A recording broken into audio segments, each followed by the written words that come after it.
London, the capital of empires and cultures.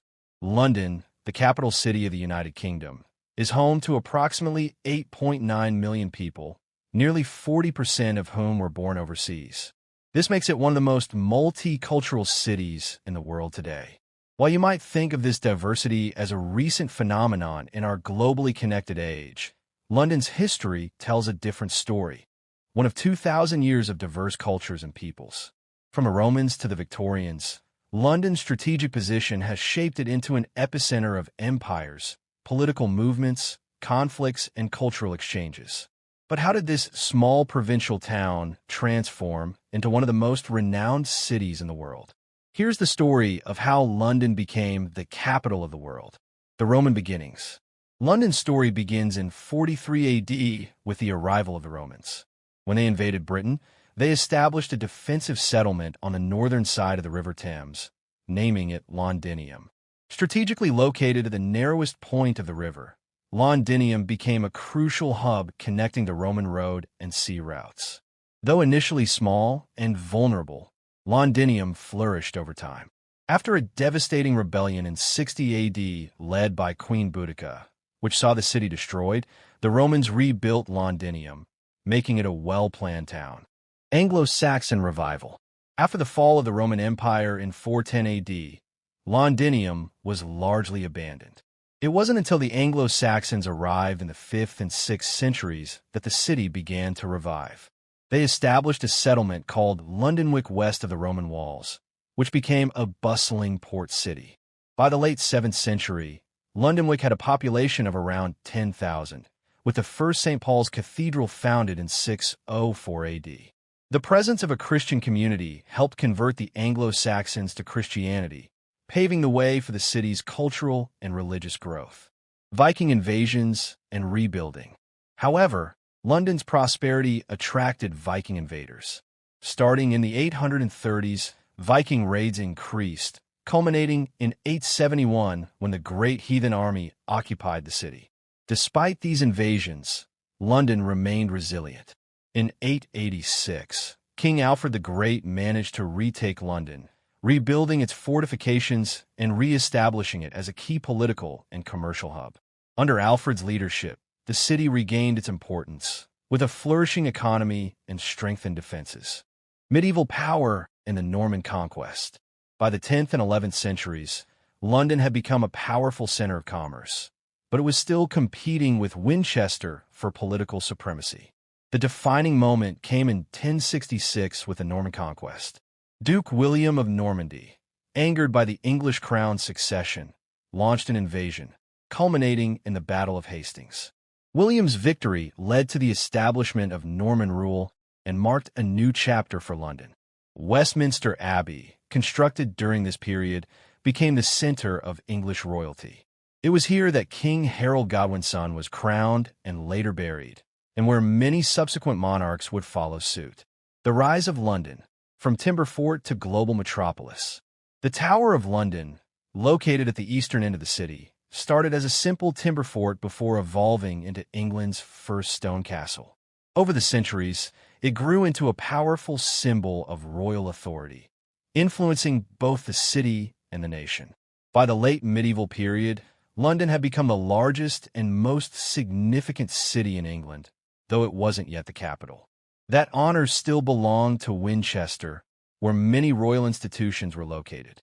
However, after a devastating fire in the 11th century, the royal offices moved to London, cementing the city's growing importance. In 1097, King William II began the construction of Westminster Hall, initially intended as a royal residence, which later became the site of key parliamentary functions. London's development surged during the medieval period. Its population grew from 15,000 in 1100 to over 80,000 by 1300, with a mix of native Londoners and foreign communities, including French wine traders, Flemish textile merchants, and Jewish immigrants. A growing port economy and the iconic London Bridge, rebuilt in 1209, connected the city across the River Thames. By the 12th century, the city had established a strong political presence. In 1189, London's first mayor, Henry Fitz-Elwin, took office and the city's political autonomy was solidified when King John signed the Magna Carta in 1215, granting London unique privileges. Wealthy merchants organized into guilds, setting trade standards and promoting prosperity. In the 16th century, the reign of the Tudors marked a new chapter for London. The city began expanding beyond its medieval walls, with cartographic representations emerging as early as 1543. London's population boomed from 50,000 in 1530 to 200,000 by 1600. As England's commercial center, London's trade networks extended globally, reaching as far as Russia, the Americas, Africa, and India. The East India Company, founded in 1600, played a pivotal role in the establishment of the British Empire. London's cultural landscape flourished with the rise of theaters, notably the Globe Theatre, where Shakespeare's works were performed. The Stuart era saw London evolve politically and socially. Following the turbulent English Civil War, 1642 to 1651, London became the epicenter of Republican government. After the monarchy was restored in 1660, the city faced more challenges, including the Great Plague of 1665, which killed 60,000 people, and the Great Fire of 1666, which destroyed much of the city. By the 18th century, London's population had reached 500,000. The city grew more cosmopolitan, with immigrant communities from Europe, Africa, the Caribbean, and Asia adding to its diversity. Iconic buildings like Buckingham Palace and 10 Downing Street were constructed, while new bridges like Westminster Bridge and Blackfriars Bridge improved access across the Thames.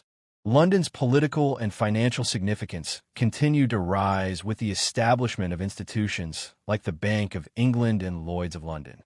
The 19th century saw London's rapid industrialization, with the population exploding to over 6 million by century's end. The Industrial Revolution brought both wealth and poverty, with slums housing the working class. In response to rising crime, the Metropolitan Police Force was established in 1829. However, the city faced major challenges. In 1858, the Great Stink exposed London's dire sanitation issues, leading to the construction of a modern sewage system. The 20th century brought even more upheaval. World War I introduced aerial bombing, while World War II subjected the city to devastating bombings during the Blitz, leaving over 30,000 Londoners dead. Despite this, St. Paul's Cathedral survived the onslaught, symbolizing London's resilience. In the post-war years, London underwent major rebuilding, with the destruction of Victorian housing making way for new developments.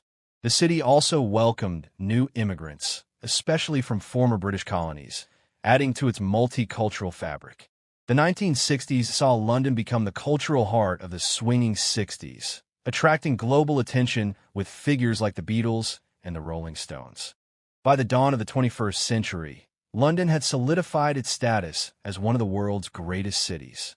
Its streets, now home to almost every nationality and language, reflect a rich history shaped by millennia of conquest, migration, and innovation. From its origins with the Romans to its modern role as a global capital, London's journey has made it not just the heart of Britain, but arguably the capital of the world.